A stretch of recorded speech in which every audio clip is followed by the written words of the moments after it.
Venipuncture procedure. What materials are needed for venipuncture? This straightforward procedure does not require many items beyond the needles, collection tubes, and tourniquets. Here's a complete list of what's needed.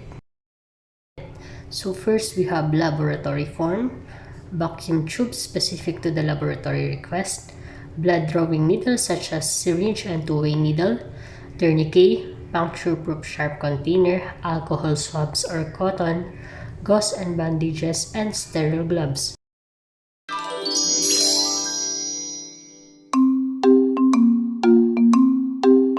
Here is the extraction area where we can see the trash bin, the extraction chair, the sharp container which is puncture-proof and leak-proof, the cotton balls.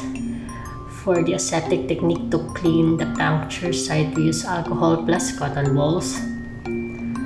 And for the bandages, we use the cotton balls with the tape.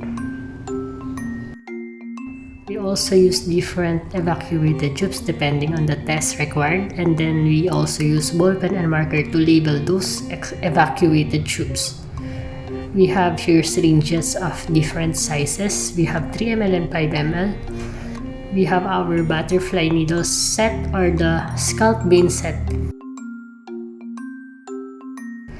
And I have here the disposable sterile needle with 25 gauge for those who have tiny veins, and I have here the feather lancet for sugar monitoring.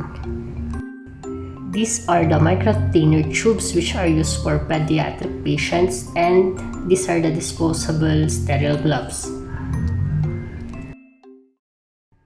Taking a blood sample on a patient is a common procedure performed by medtechs and nurses. The clinical term for the process of obtaining intravenous access is known as venipuncture.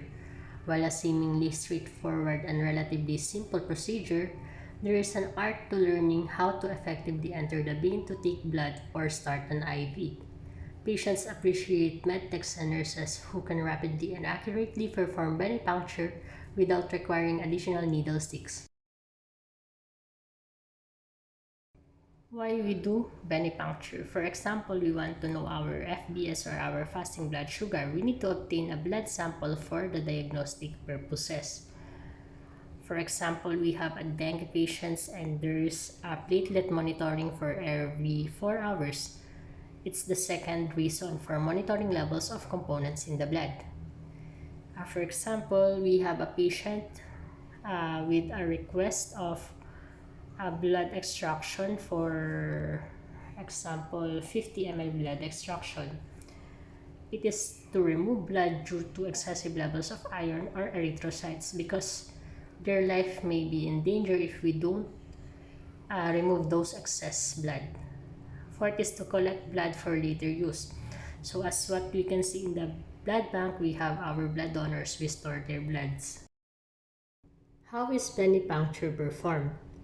Number 1, we have to explain the procedure and verify why we are drawing blood from our patient. And then number 2, we have to identify the patient by asking her name or his name. Not only the name, but we also have to verify all the information written on the laboratory request. Next is to confirm the test required and prepare the materials needed for that test. Upon wearing your gloves, place the arm of the patient in the arm board and then tie the tourniquet 3 to 4 inches above the access site. Now we have to ask the patient to form a fist and we have to look for a good vein.